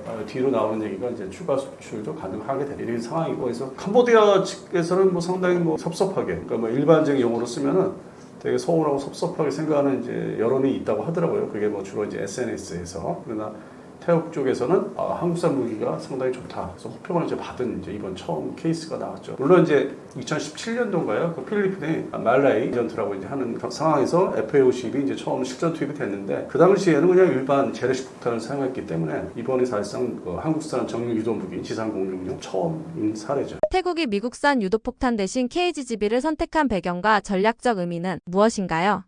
태국 공군의 주력 전투기는 이제 그리펜을 사실 하이급을 해서 아직은 대수가 11대 이렇게 머물러 있는데 숫자상으로는 한 40여 대의 주력이죠. 숫자가 이제 많으니까 그게 F-16 계열인데 그것도 좀 뭐 구형 옛날 초기 버전들을 뭐 블록 20 버전들이든지 아니면 블록 15 버전들 이렇게 이제 좀 점유하고 있고 뭐 블록 그 20 이상의 좀 개량된 소위 그 지금 우크라이나 공군이 가져가고 있는 나토 사격에서 이렇게 방출하는 옛날 그 초기형 F-16 근데 이제 개량을 했어요. 뭐 암람 미사일을 발사할 수 있다든지 그게 이름이 AM/BM 버전 이거를 또 이제 한 20대 갖고 있더라고요. 그래서 그게 사실상 주력이죠. 숫자상으로는 통칭해서 F-16이 주력이면서 그 중에서 가장 그 후기형 그게 바로 F-16 AM/BM 이것을 이제 딱 전방에 내세우는데 유도폭탄 그동안에 이제 GBU-12를 이제 아주 뭐 흔하게 사용했고 언론 공개도 제한적으로 했었기 때문에 뭐 저는 이제 개인적으로 좀 옛날부터 그걸 주로 사용하는구나 이제 알고는 있었는데 그것을 이제 사거리가 짧으니까 그것을 사용 안 하고 한국산 KGB 레이저 유도폭탄 GBU-12를 아니라 GPS를 유도하는 폭탄을 해서 성과를 이제 거뒀기 때문에 앞으로도 미국산이 아닌 그러나 일부 그 내부에 예를 들어서 엔진이죠. 지금 태국 공군이 가지고 있는 그리펜이 이제 미국산 F-404 물론 이제 슈퍼 그리펜이라고 하는 이제 추가 도입부는 이제 뭐 F-414 이렇게 넘어가는데 태국 공군이 또 이제 T-50 버전을 이제 F-50 버전하고 이제 가지고 있는데 한 14대인가 가지고 있는데 또 엔진은 뭐 F-404. 그러니까 40% 이상의 내부 그 시스템이 프로의 엔진, 그래서 미국제죠. 미국의 또 수출 통제도 받고 있기 때문에 그런 좀 중간적인 측면의 무기, 항공 무기지만 도입을 하는 거죠. 그래서 이게 KGB도 역시 한국산 무기지만은 절충한, 그러니까 미국의 철저한 통제를 안 받고 사용할 수 있는, 그러니까 대충 스리슬쩍해서 사용할 수 있는. 왜냐면은 태국이 인번한 군부 쿠데타로 인해서 미국은 또 외형적으로는 아주 뭐 철저하게 뭐 통제하는 건 아니지만 외형적으로는 이제 군사 그 무기 수출을 좀 이렇게 보여주기 케이스로 통제를 하거든요. 그렇다고 해서 뭐 철저하게 100% 이렇게 무기 판매를 금지하는 건 아니고 이런 주요 부품들을 좀 뭐 제때 추진을 한다든지 그런 측면에서 통제를 이제 하고 있죠. 쿠데타를 익히지 말라고. 그래서 그런 정치적인 배경이 있는데 한편으로는 이제 군사 훈련, 코브라 골드 같은 훈련은 계속 꾸준하게 하고 있기 때문에 다른 지역보다는 태국의 이제 정치 군사 상황이 그런 게 섞여 있기 때문에 또 태국 군부도 조금 벗어나는 무기, 그러니까 미국산이 아닌 서방측 무기를 좀 도입을 해야 되겠다 하면서 이제 한국산이 이제 들어간 거고 그러면서 또 한국산 무기도 이제 F-404 엔진, FA-50에 이것도 뭐 미국이 마음만 먹으면 이제 운영 중지시킬 수 있는 부품을 이제 보급하지 않아서 그런 거 좀 약간의 위험성이 있기 때문에 최근에는 지상 장비나 전차 중심으로 중국제를 좀 도입을 했어요. 뭐 VT4라는 전차도 도입을 했고 근데 주력은 아직 아니고 그냥 자기들도 생각하는 게 좀 복잡하다 보니까 완전한 회색 국가로서 이 군사력을 운영한다기보다는 뭐 만약에 미국의 전면적인 무기 금수 조치에 대비해서 그래서 상당히 지금 섞여 있어요. 중국산도 있고 우리 대한민국 제품도 있고 뭐 기존의 전차 전투기가 숫자상으로 또 미국제가 주력이고 그래서 그런 측면에서는 좀 머리를 쓰고 있는 거죠. 다른 또 지역에 또 비교해서 나름대로 머리를 쓰고 있는데 근본적으로 또 미국 입장에서는 이 인도차이나 반도 베트남이나 캄보디아, 라오스 이쪽 있죠. 바로 옆에 태국이 있고 또 왼쪽에는 미얀마가 있고 밑으로 내려가면 이제 말레이시아, 싱가포르, 인도네시아가 있기 때문에 전통적인 이제 친미 국가, 사실상 그냥 뭐 뼛속 깊은 친미 국가인데 서로가 이제 관리를 이제 하고 받고 뭐 그런 게 있기 때문에 그 틈새를 비집고 들어와서 좀 더 앞으로 더 팔 수 있는 무기가 바로 이제 한국산이 되는 거죠. 물론 중국산 잠수함도 도입을 하는데 그건 이제 사용을 해보면은 실망을 할 거예요. 그래서 나중에 잠수함 전력을 추가로 건설한다면 또 한국에 달려올 것 같고 그래서 일단 사용을 해봐라. 중국산 잠수함이 그게 아주 좋은 거를 지금 받는 게 아니기 때문에 그리고 호위함도 옛날에 대우 TSME를 통해서 한청을 도입했다 중단했는데 그것도 이제 이번에 역시 예상한 대로 이 바다가 이제 타이만 밑에 있기 때문에 그걸 우회해서 캄보디아 그 뒤쪽으로 그러니까 전방의 뒤쪽으로 이제 함포 포격 사격도 한 거 있기 때문에 아마 해군 함정도 추가 수요가 나온다면은 다시 이제 우리 대한민국 제품에 지금의 이제 하나오션이든 아니면은 HD 현대 호위함을 추가로 생각할 거예요. 그게 이번에 전술상으로 공중 항공전 그러니까 공습뿐만 아니라 우회해서 포격하는 것도 더 나가서 항대지 미사일을 생각할 거예요. 그럼 그러한 제품이 방산 제품이 구입을 하기가 아주 쉬운 나라. 그게 당연히 대한민국이죠. 중국산은 생각할 수도 있어도 뭔가 좀 복잡하죠. 얽혀 있는 게 또 미국이 싫어하고 그다음에 이제 차선 측이 대한민국 제품, 뭐 F-50은 이제 개량령을 이제 뭐 바로 생각을 한다든지, 그 다음에 추가로 이제 호위함을 도입을 하는데 거기에 뭐 함대지 미사일, 뭐 사거리 이제 500km 이하짜리 그 이상 넘어가는 건 또 미국이 통제를 이제 뭐 싫어하니까 할 수도 있는 거고 그런 측면에서는 이제 이 동남아시아 우리 방산 기존의 도입국들 고객들이죠. 이 아주 우수 고객으로 이제 뭘 만들어야 되겠죠. 제가 말씀드리는 우수 고객은 이제 말레이시아 그리고 이제 필리핀이 우수 고객이고 태국은 좀 중간쯤에 있는 고객이고 그다음에 불량 고객으로 이제 전락한 게 인도네시아고 그런 측면에서는 기회가 뭐 아주 뭐 대량 폴란드 같이 대량의 상품이 판매되는 건 아니겠지만 그래도 기회가 좀 더 열리지 않았나 이번 어떤 분쟁으로 인해서 추가적으로 현재 8월 중순 이제 접어들고 있는데 8월 중순 현재 추가적인 충돌이 있었어요. 뭐 지뢰를 폭파시켜서 태국군을 좀 뭐 부상을 입혔다든지 그러면서는 또 이어질 것 같아요. 이런 충돌이. 그러면 당연히 긴급하게 신속하게 투입할 수 있는 거는 항공전력이고 그런 측면에서는 우리 방산 제품이 더 들어갈 수 있는 기회가 이제 생기고 있다. 뭐 그냥 단순히 어떤 전쟁에 대한 개념이 아니라 단순히 어떤 무기 수출 K방산으로 얘기하면은 기회가 또 오고 있구나. 그래서 지켜보고 있는 입장입니다. 태국과 캄보디아의 긴장 속에서 KGGB가 군사적 긴장을 어떻게 형성하거나 완화하는 역할을 했나요? 이게 이제 그 해당되는 지역에서 한반도나 중국하고 이제 대만의 양안 사태라든지 유럽의 러우 전쟁 아니면 중동의 이스라엘, 이란 그런 이제 전쟁이나 분쟁 지역을 비교해 보면은 무기급들이 체계들이 이 동남아시아는 좀 빈약하죠. 빈약한데 캄보디아는 공군이 있어도 전투기가 없어요. 그 옛날부터 50년대 말부터 60년대 다 살펴봤는데 뭐 이렇다 할 전투기를 보유한 적이 없어요. 그리고 결국에는 1990년대부터 기존의 공산권 측하고 이제 서방 측이 긴장 완화가 많이 되고 어떤 그 무역 수출에 주력하다 보니까 오히려 뭐 대한민국한테 요청해서 뭐 지뢰지대를 파헤쳐서 안전지대를 만든다든지 그런 쪽에 주력을 했죠. 그래서 30여 년을 이제 그렇게 흘러왔는데 결국에는 이번에도 국경 분쟁이 또 일어났는데 이 태국과 캄보디아 국경 분쟁은 사실 이번이 처음이 아니고 1975년 그 남베트남이 이제 북베트남에 이제 먹히면서 적화 통일되면서 그 이후로 이제 충돌의 그 양상이 캄보디아 쪽으로 옮겨오면서 태국하고 이제 국경 분쟁이 아주 오래전부터 있었습니다. 그래서 그게 뭐 이번이 새로운 건 아니다. 그렇게 말씀드리고 두 번째는 이제 그 충돌에 있어서 주력 화기들이 70년대 후반, 80년대, 90년대 이렇게 살펴보면은 전차 중심. 그러니까 태국군이 경전차, 옛날에 이제 M41 이제 워커블적이라는 경전차를 좀 대량 보유하고 있었는데 그 중심으로 이제 화력을 동원하거나 그다음에 이제 보병전, 소위 소총전이나 포격전이 그게 이제 끊임없이 중간중간에 이어졌어요. 그러다가 이번에 항공 공습이라는 스트라이크, 에어 스트라이크를 이제 태국군이 보고 배운 게 있기 때문에 근본적으로 F-16을 보유한 나라이기 때문에 제대로 타격을 신속하게 해본 거죠. 그리고 뒤에 이제 받쳐주는 전력은 이제 그리펜이 또 있기 때문에 좀 더 성능이 더 좋은 그런 측면에서 좀 자신감이 붙었고 사실 이게 또 자신감을 붙은 게 코브라 볼도 훈련을 지속적으로 2000년대부터 지속적으로 하다 보니까 미군의 항공 자산이 들어와서 같이 훈련을 한다든지 전개를 하고 그러면서 조금씩 계속 배운 것 같아요.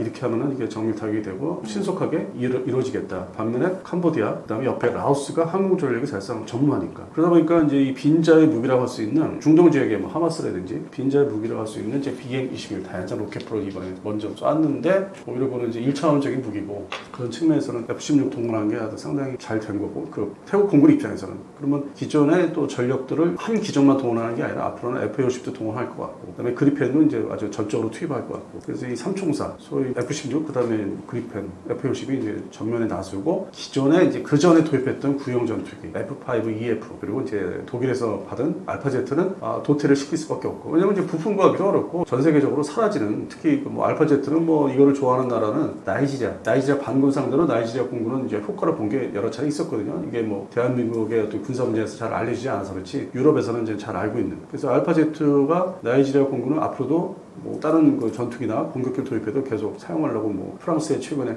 부품 지원 아니면 이제 공급을 해달라 요청했고 프랑스 공군이 사용하던 이제 알파제트 중 일부를 도입을 해요. 중고기를. 그래서 그쪽은 알파제트 공격기를 잘 사용하는데 프랑스산은 근데 태국은 이제 독일산. 요거는 이제 기관포를 이제 장착하고 뭐 좀 더 무장을 더 다는. 근데 그럼에도 이게 노화가 이제 상당히 진행됐기 때문에 중고기를 도입했었고 옛날에 독일이 통일됐을 때 이제 다 남는 무기들. 그래서 차후에 대체 소요가 F-50으로 나오지 않을까? F-5EF하고 알파제트를 묶어서. 이제 뭐 슈퍼 그리펜은 발전했는데 그건 이제 하이급으로서 별도로 이제 분리를 해야 되고 로어급 전력에 대체를 해야 되기 때문에 이번 그 실전 사례가 우리한테도 추가 수주를 받을 수 있는 그들은 이제 발주를 하는 거고 그래서 그런 측면에서는 이제 좀 상당히 좀 긍정적이에요. 그 태국 공군이 이제 자기들 그 어떤 범주 내에서 현대화를 해야 되니까 물론 이제 뉴스에서 뭐 다들 접하셨겠지만 미국의 F-35로 달라고 했는데 그건 이런 지하에 뭐 거절됐고 사실 그 필요 없고 그 지역에서 그건 너무 과다한 무기고 또는 레벨이 국가가 이제 미국에서 줘야 될 이유가 없고. 그러다 보니까 이제 틈새 시장이 이제 또 바로 크게 일어나면서 스웨덴제 슈퍼 그리펜, 그 다음에 이제 F-50 블록 20 같은 게 이제 기회가 이제 되는 거죠. KGGB의 기술적 특징과 앞으로의 발전 방향, 수출 확대 전략은 어떻게 되나요?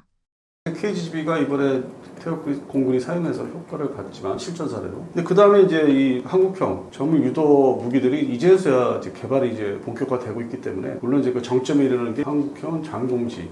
2라고 하죠. 사업 자체를. 장군지 2 사업인데 이게 이제 뭐 사거리 500km 전후로 해서. 근데 이거는 실전 투입하거나 양산 뭐 들어가려면 한 2030년까지 가야 될 것 같아요. 지금 본격 개발은 들어갔지만은 보통 3, 4년 최소 걸리니까 양산 체제로 넘겨야 되고 뭐 또 군에서 인증도 해줘야 되고 그 다음에 2030년대 수출 상품에서 아주 핵심적인 정밀 유도 무기로 들어갈 거고 물론 이제 공대공 미사일도 개발하고 있고 그 다음 이제 향후 5년 지난 다음에 그럼 현재 가까운 시일 내에 한 2년 정도로 짧게 잡아서 보면은 유력한 게 KGB의 이제 개량량 무게로 따지면 1,000파운드, 그다음에 2,000파운드를 지금 개발하고 있어요. 그래서 이걸 개발하는 데 있어서 뭐 이렇게 복잡한 건 아니고 폭탄에다가 또 그 GPS 유도 시스템을 잘 결합을 하는 이제 어떤 키트 자체를 잘 이렇게 설계를 해서 부착하면 되는 거기 때문에 이제 그런 측면에서는 이제 복잡한 기술은 아니고 근데 이제 그만해서 우리 군에서도 사줘야 되고 이제 그런 과정을 거치면은 뭐 이런 나라 주변 국은 저 밑에입니다. 동남아시아, 태국하고 이제 필리핀 특히 이런 어떤 고객들 우수 고객 나라에서 좀 다음 신형 그 KGB를 사가지 않을까. 이번 거는 좀 중량 무게 파괴력이 좀 모자라니까. 그래서 그다음 뭐 KGB2, KGB3가 이렇게 해서 이제 시리즈화 되는 거죠. 무슨 세트화 되는 거.